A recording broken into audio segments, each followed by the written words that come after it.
Son Excellence, M. Dubois-Saison, vice-président de la République de Maurice, M. Jamil Foubada, directeur de MyScore, distingués invités, tous les participants et intervenants, chers parents, très chers élèves, les amis de la presse, bon après-midi. J'ai l'immense plaisir de vous accueillir cet après-midi pour cette cérémonie d'inauguration du premier salon de l'éducation. Nous avons maintes fois entendu toutes sortes de citations et d'idées par rapport à l'éducation. Mais une chose est sûre, l'éducation est l'arme la plus puissante pour changer le monde. Le but de toute instruction publique est de rendre à chacun son propre esprit et de l'exercer à son principal usage, qui est de n'avoir égard ni à l'argent, ni à la force, mais seulement au vrai et au juste.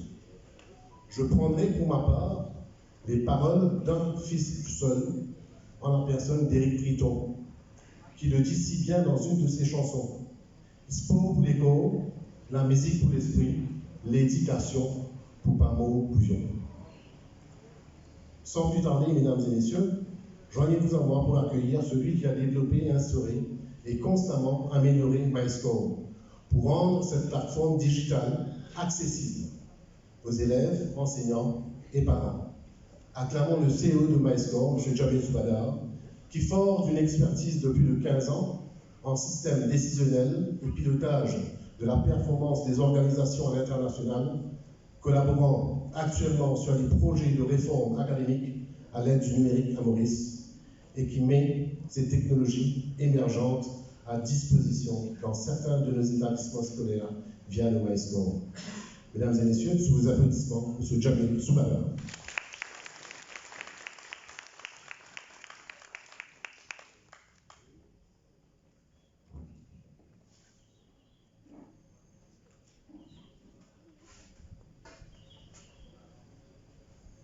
Son Excellence, M. Idi Bois-Saison, vice-président de la République, Dr Essas Garali, distingués invités, les amis de la presse, très chers exposants, mesdames, mesdemoiselles, messieurs, je vous souhaite à toutes et à tous la bienvenue à ce premier salon de l'éducation.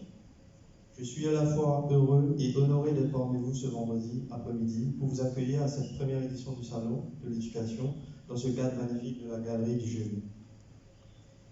L'éducation est la force du futur parce qu'elle est l'un des instruments les plus puissants pour réaliser le changement. L'un des défis les plus difficiles à relever serait de modifier nos manières de penser de façon à faire face à la complexité grandissante, à la rapidité des changements et à l'imprévisible qui caractérise notre monde. Depuis une vingtaine d'années, les systèmes d'enseignement de très nombreux pays sont engagés dans des transformations profondes de leur politique éducative. L'innovation pédagogique et la recherche en éducation via de nouvelles interfaces répondent à une finalité commune qui consiste à être plus efficace et plus efficient. Les systèmes éducatifs, comme de nombreuses institutions humaines, doivent inévitablement innover. MyScore s'inscrit dans cette logique puisque nous apportons des solutions et des outils qui s'appuient essentiellement sur les méthodologies de pilotage de la performance académique. Selon les études sérieuses et récentes à l'échelle le GER, la performance est meilleure dans les établissements scolaires qui disposent de l'autonomie nécessaire, du pouvoir décisionnel, lorsque les enseignants disposent de l'autonomie nécessaire pour choisir les méthodes pédagogiques appropriées, lorsque la progression des élèves est évaluée par des tests réguliers, lorsque les parents s'investissent dans la formation de leurs enfants, dans les pays où les établissements publics sont en concurrence avec les établissements privés, et dans les pays où la proportion de financement public des établissements privés est la plus grande. Ce salon a pour visée générale de réunir sur le même plateau les universités, les centres de formation, organisations académiques, publiques et privées, les professionnels de l'éducation et enfin éducateurs, parents et élèves. Les informations concernant la programmation des activités, les exposants, intervenants, thèmes de discussion, infos pratiques sont accessibles sur le site salondeléducation.com. Le salon sera ouvert de 9h30 à 18h30 du 2 au 4 septembre. Le salon est séquencé en 2 écosystèmes ouverts au public. L'un concerne les universités et écoles de formation implantées à Maurice, University of Mauritius, University Technology of Mauritius, the Curtin University, Middlesex University, Open University of Mauritius, the Fashion and Design Institute, Cyber Skills, Le Wagon, Traveling Teachers. L'autre regroupe quelques professionnels de l'éducation, MyScore et éditeur de logiciels, Intel, Jinshi, le Mauritius Commercial Bank, édition de leçons indiens, Hobby World, Les Enfants Mascarades, Generative Arts et Cybernetics. La connectivité à l'Internet est assurée par Intel pour nos exposants, la presse et les démonstrations de la réalité virtuelle. En passant, je voudrais vous dire que MyScore a choisi Intel comme partenaire pour héberger nos données à Maurice même, c'est-à-dire qu'on garantit la sécurité avec des firewalls et que nos données sont en local à Maurice. On n'a pas d'inquiétude et on dépend que sur nous-mêmes, contrairement à d'autres sociétés qui sont à l'étranger ou des third parties. C'est important de le rappeler. La programmation du salon est comme suit. Vendredi, aujourd'hui, on va parler des grandes réformes du système éducatif à Maurice. Samedi, on parlera de la technologie et de la formation continue, avec une démonstration de la réalité virtuelle et augmentée par UTM et Generative Arts. Nous parlerons également de la mobilité et transport. Dimanche sera la pédagogie et études supérieures. Les visiteurs pourront ainsi construire un projet d'études dans les institutions académiques locales sans se soucier de partir à l'étranger, se renseigner sur l'actualité des innovations technologiques avec notamment des informations sur les équipements, les supports digitaux, l'expérience utilisateur. Écouter des experts, échanger sur des thèmes comme la technologie, échanger avec des éducateurs, accompagnateurs, se détendre avec l'atelier Mozart, s'émerveiller avec Generative Arts et l'Université of Mauritius sur la réalité virtuelle, s'amuser avec les enfants mascarades et avec des jeux d'aptitude, s'exprimer avec l'harmonie, en gros, à l'atelier peinture. Merci beaucoup.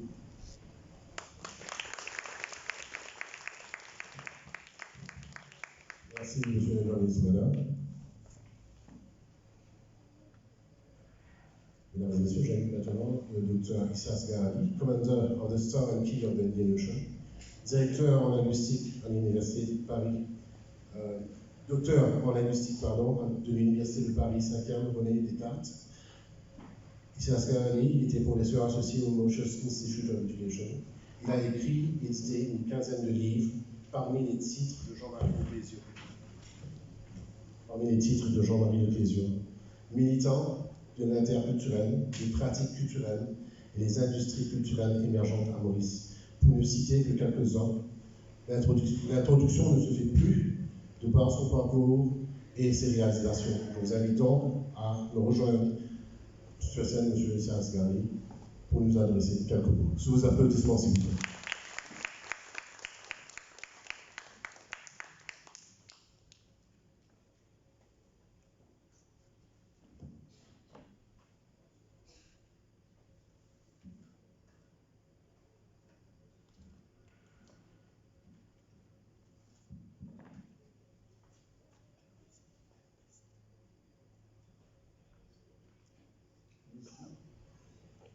Monsieur le vice-président de la République, Monsieur le CEO de MyScore, Mesdames, Mesdemoiselles, Messieurs, je tiens d'abord à saluer l'organisation du Salon de l'éducation 2022 par MyScore, qui œuvre dans le domaine de l'éducation et de l'informatique.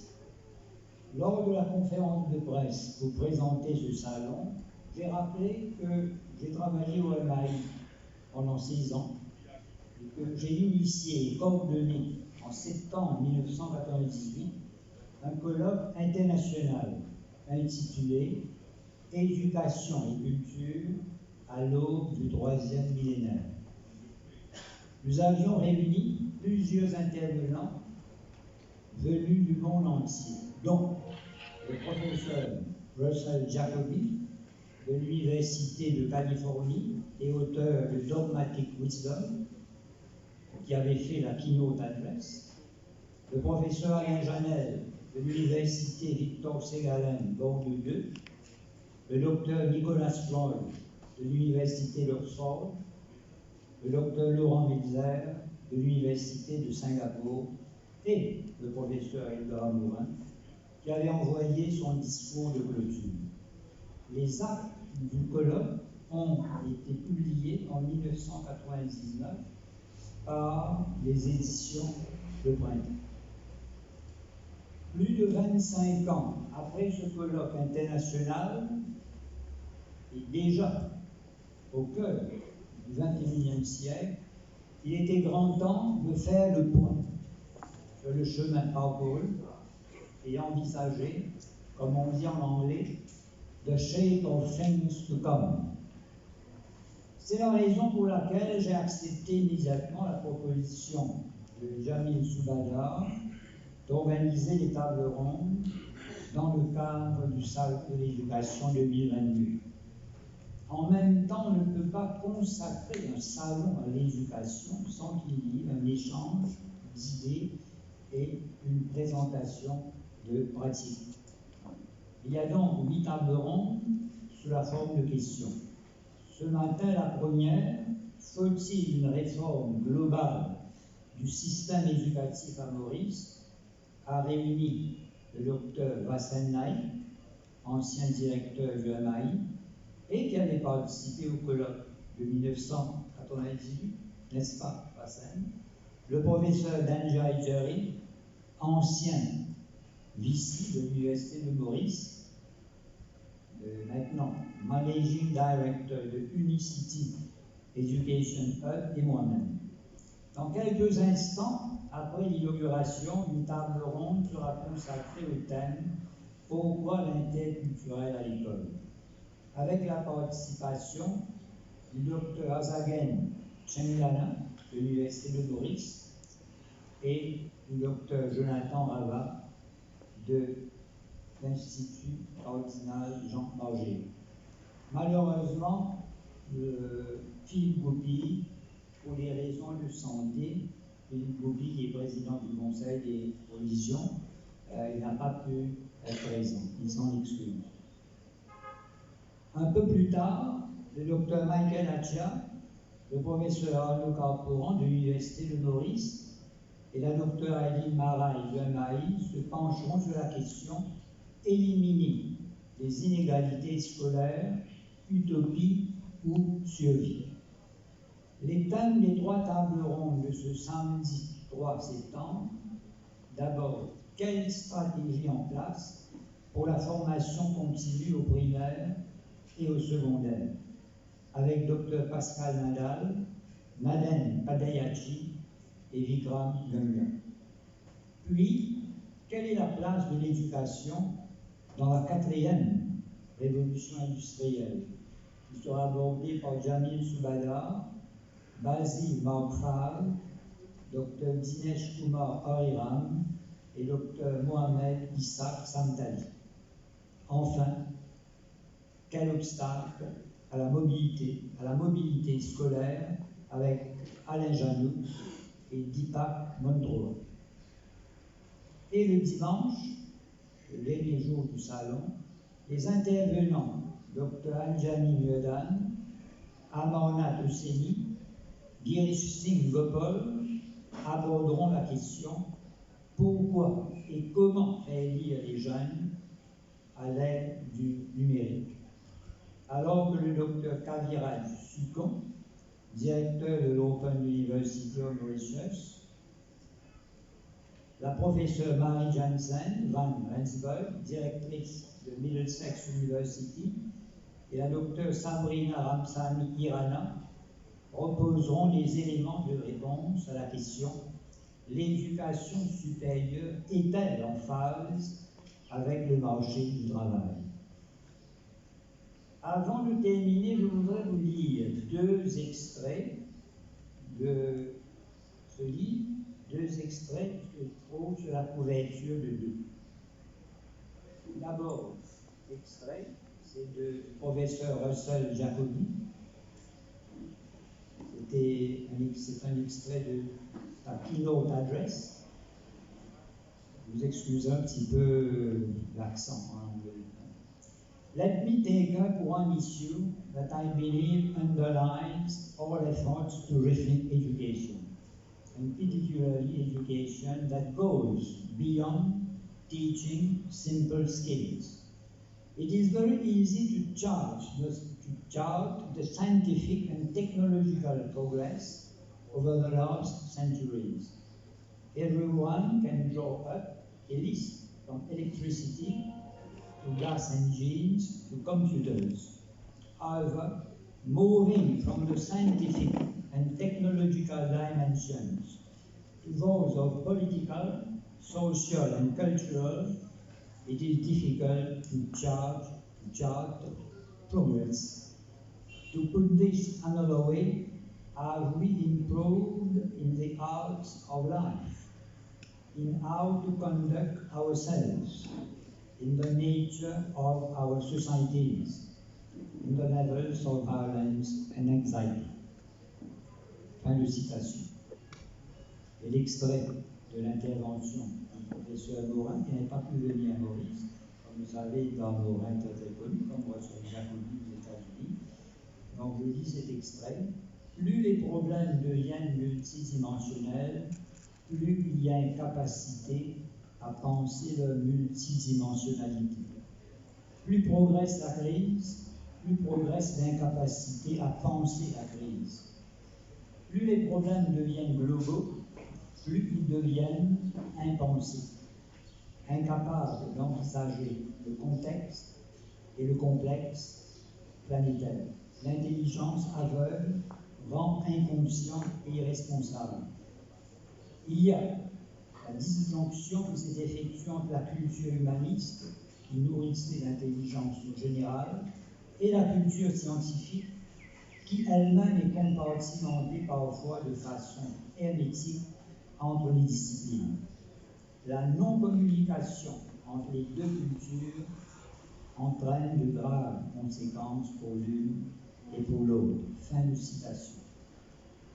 Mesdames, Mesdemoiselles, Messieurs, je souhaite plein succès au Salon de l'éducation 2022.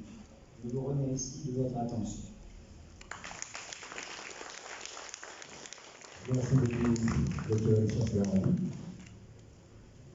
J'ai maintenant l'immense plaisir d'accueillir son Excellence, M. Guy Boissezon, vice-président de la République de Maurice, pour nous annoncer quelques mots et inaugurer ce salon de l'éducation. Sous vos applaudissements, s'il vous plaît.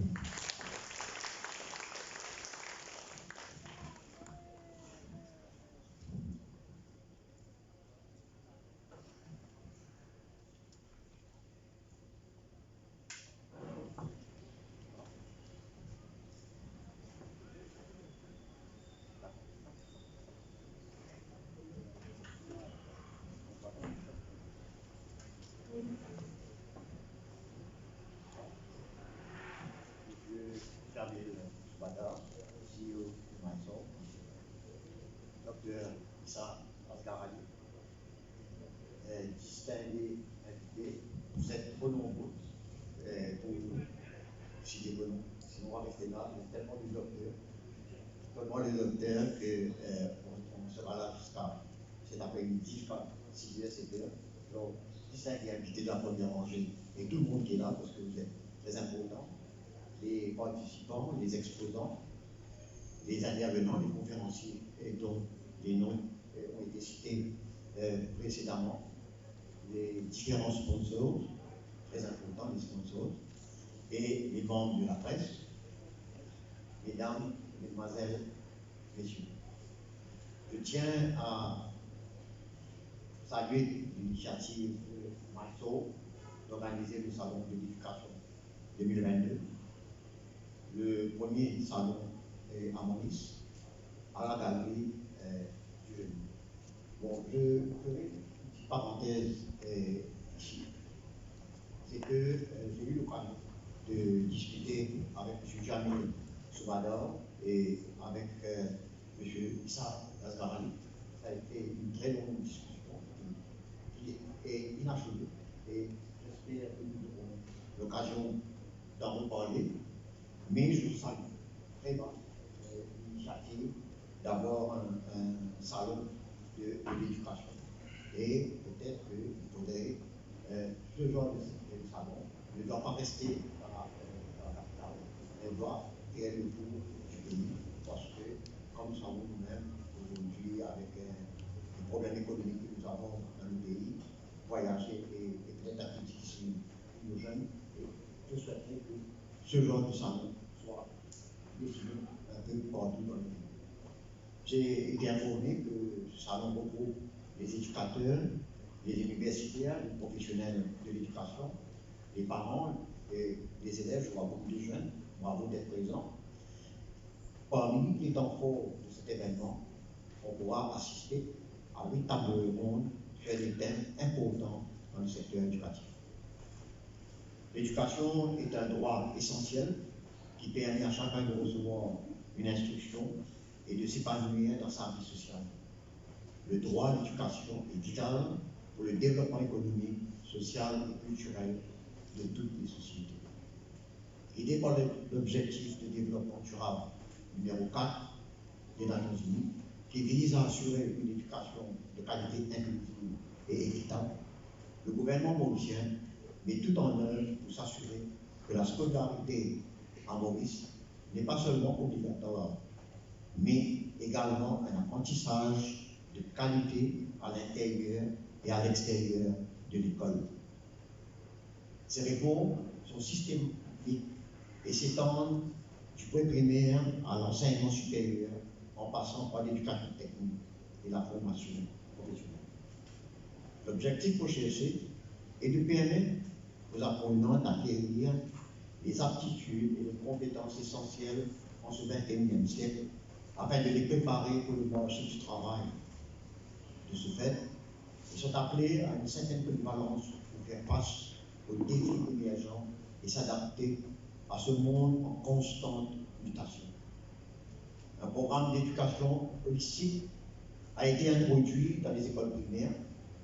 Cette nouvelle politique éducative doit conduire à un développement holistique de l'étudiant de façon à ce qu'il devienne un vrai citoyen du monde. Ce nouvel apprentissage pour les élèves suppose non seulement le respect de la différence, mais aussi le partage de mêmes valeurs sociales qui se sont cimentées dans une histoire qui fonde aujourd'hui nos institutions. Éducation interculturelle et éducation à la citoyenneté sont par conséquent deux aspects indissociables de cette politique. Le gouvernement a créé des passerelles vers l'enseignement supérieur et la formation pour tous les jeunes garçons et filles, y compris ceux qui viennent de familles vulnérables ou ceux qui ont des besoins spécifiques. Le secteur de l'enseignement supérieur a connu une croissance exponentielle ces dernières années. Un certain nombre d'institutions très respectées ont établi des succursales dans le pays. Pour les établissements tertiaires publics, il existe pas moins de 40 établissements privés. La plupart d'entre eux proposent des programmes de premier cycle et de troisième cycle par le biais de l'enseignement à distance et de conférences en face à face dans divers domaines d'études, notamment la gestion, le droit, la comptabilité, la formation médicale, la dentisterie et l'informatique. Le salon de l'éducation permettra aux institutions académiques implantées à Maurice de se faire connaître davantage. Les étudiants ont le choix de s'inscrire dans de nombreux établissements de l'éducation supérieure sans se soucier des frais de déplacement pour partir à l'étranger. En effet, l'augmentation récente du coût de la vie est un facteur déterminant pour les étudiants à prendre en compte concernant le choix des études supérieures. L'île Maurice offre une panoplie de formations et études comme la médecine et ce que j'ai dit précédemment. Mesdames, Mesdemoiselles, Messieurs, nous vivons à l'ère du numérique. La 4e révolution industrielle a débuté dans les années 2000 et j'ai appris que nous sommes en plein dans la 5e génération. La technologie émergente en pédagogie et support digital est un atout nécessaire et suffisant pour maintenir le niveau d'excellence de notre système éducatif. Grâce aux nouvelles technologies de l'information, les méthodes d'apprentissage ont grandement évolué et permettent d'offrir des services adaptés à chaque élève dans son parcours individuel. Avec l'aide des outils numériques s'appuyant sur l'intelligence artificielle, les éducateurs peuvent réaliser des plans d'action avec plus d'agilité et anticiper les axes d'amélioration avant qu'il ne soit trop tard. En effet, l'investissement des ressources pour assurer l'avenir de nos jeunes reste la priorité absolue parmi les politiques de gouvernance. Les élèves ont connu, certes, d'une part, beaucoup de difficultés liées à la pandémie de Covid-19. Mais d'autre part, nous avons su développer une résilience et nous en sortons plus forts. Nous avons su exploiter les nouvelles technologies dans l'enseignement afin de garantir le plan de continuité tout en améliorant notre performance. Il est important de souligner les mots-clés de la mission de l'école. Instruire, qui est la transmission des connaissances et maîtrise des savoirs. Socialiser, sentiment d'appartenance à la collectivité et apprentissage à vivre ensemble. Qualité, c'est-à-dire entreprendre et réussir un parcours scolaire et maîtriser les compétences professionnelles. Par rapport aux changements intervenus dans le monde au cours de ces dernières décennies et ceux à venir. Pour terminer, je tiens à remercier les organisateurs du Salon de l'éducation 2022, tous les participants, les sponsors et les intervenants aux tables rondes. Je m'excuserai de mon retard, je suis en train de faire en retard, parce que j'avais déjà une fonction, et 1000 excuses pour cela. Je profite maintenant de cette occasion, de l'honneur qui m'échoue, pour déclarer ouvert le Salon de l'éducation 2022, en espérant qu'il accueillera de nombreux visiteurs. Merci.